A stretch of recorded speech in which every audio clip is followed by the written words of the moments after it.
We said something shocking. Taxes ought to be reduced, not raised.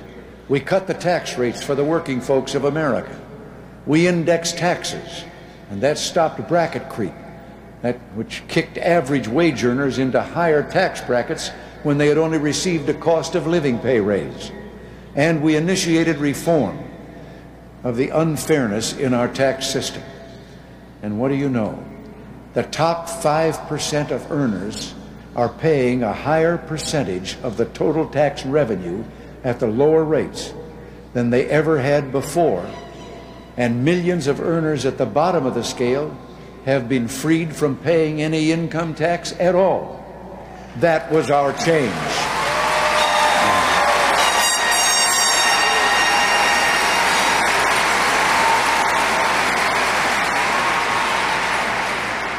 So together, we pulled out of a tailspin and created 17.5 million good jobs. That's more than 250,000 new jobs a month, every month, for 68 consecutive months. America is working again, just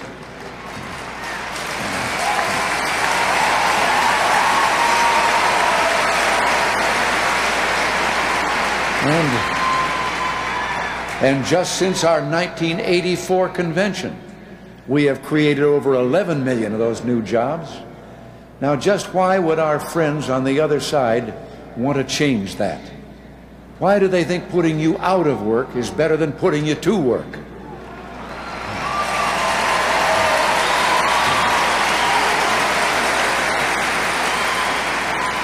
New homes are being built. New car sales reach record levels. Exports are starting to climb again. Factory capacity is approaching maximum use. You know, I've noticed they don't call it Reaganomics anymore. As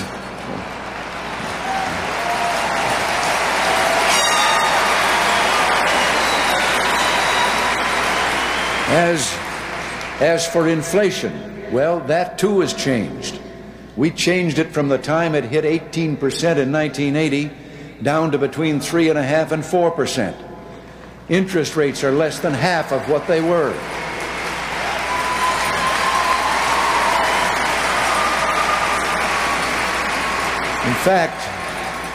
In fact, nearly half of all mortgages taken out on family homes in 1986, and more than a third of those in 1987, were actually old loans being refinanced at the new, lower rates.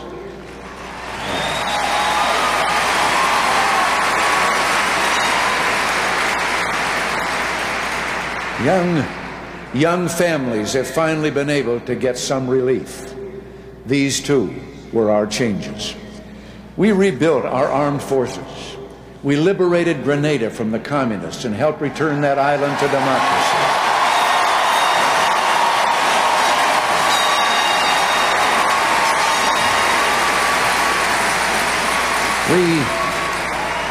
We struck a firm blow against Libyan terrorism.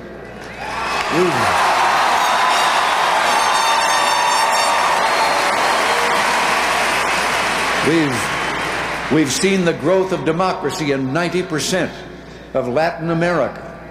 The Soviets have begun to pull out of Afghanistan.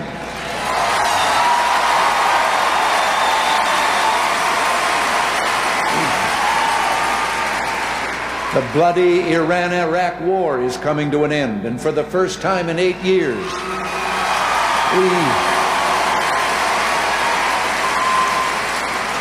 we have the prospects of peace in Southwest Africa and the removal of Cuban and other foreign forces from that region.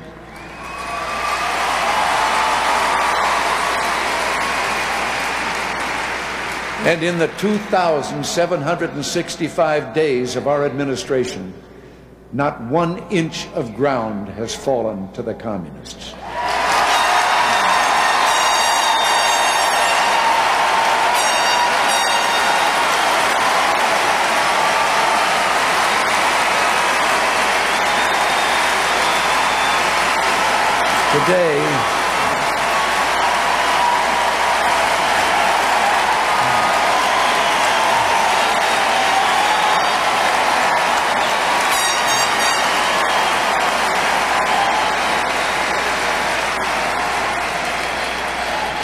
Today,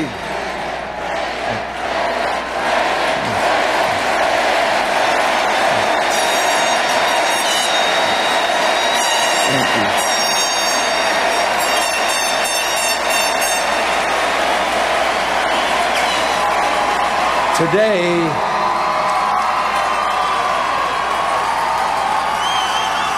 Today, we have the first treaty in world history to eliminate an entire class of U.S. and Soviet nuclear missiles.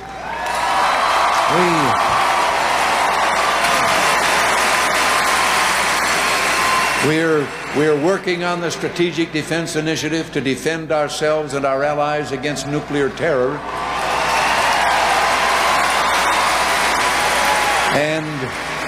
And American and Soviet relations are the best they've ever been since World War II. And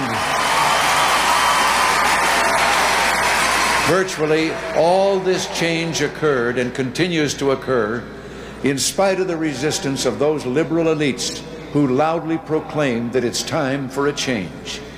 They resisted our defense buildup. They resisted our tax cuts. They resisted cutting the fat out of government. And they resisted our appointments of judges committed to the law and the Constitution.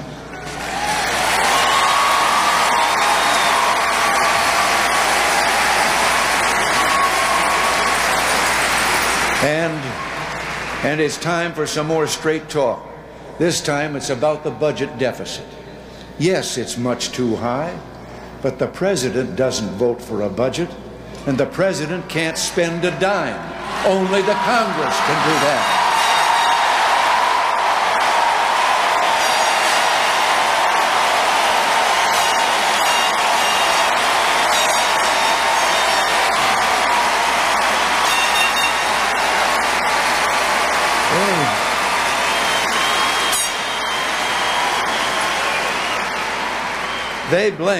They blame the defense increases for the deficit. Yet defense spending today in real dollars is almost exactly what it was 6 years ago. In a 6-year period, Congress cut defense spending authority by over $125 billion, and for every $1 reduction in defense outlays, they added $2 to domestic spending.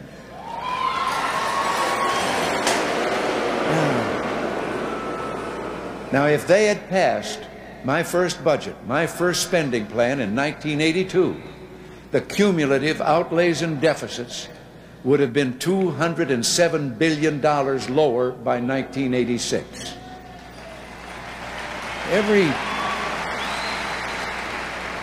Every single year I've been in office, I have supported and called for a balanced budget amendment to the Constitution.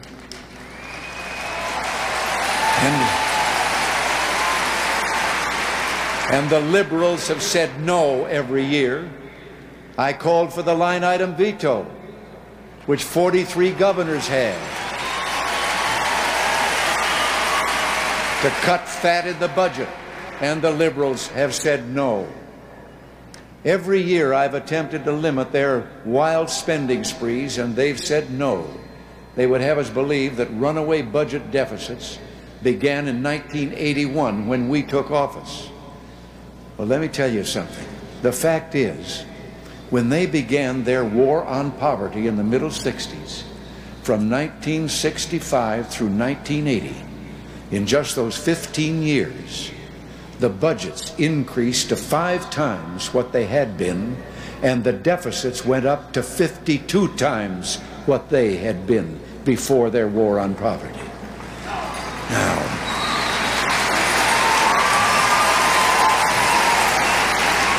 Now, don't we know that if they're elected, their answer will be the one they've relied on in the past, and that is higher taxes. The other party has controlled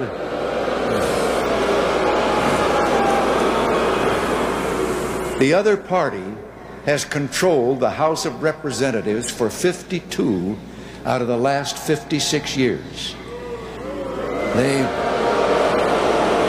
They've controlled the Senate also for 46 of those years. Where we really need a change is to elect Republican majorities in both houses.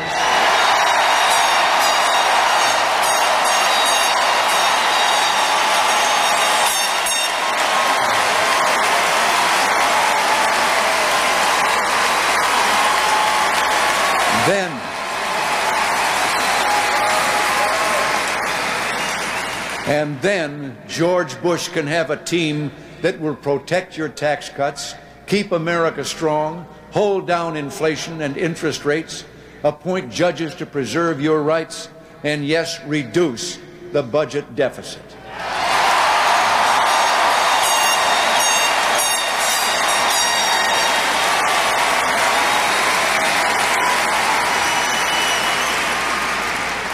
Early in the first term, we set out to reduce federal regulations that had been imposed on the people, on business, and on local and state governments.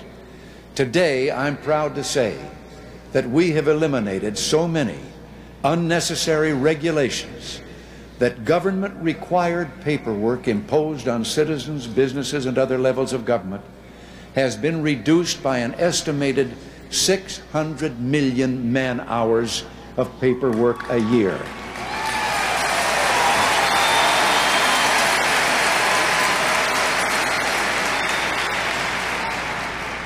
And George was there.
You haven't heard it all yet.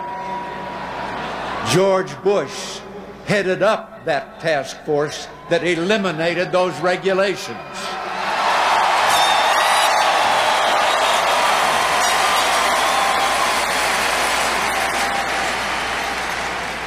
In 1980 and before, it took 7 weeks to get a Social Security card. Now it takes 10 days. It only takes 10 days to get a passport. It used to take 43 days.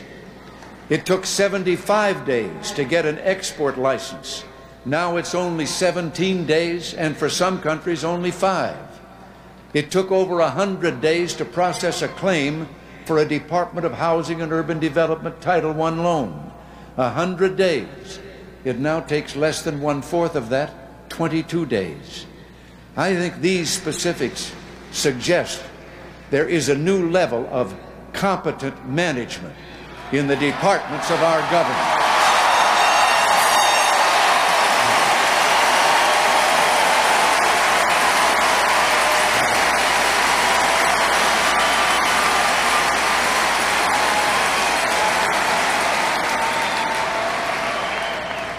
George played a major role in everything that we have accomplished in these 8 years.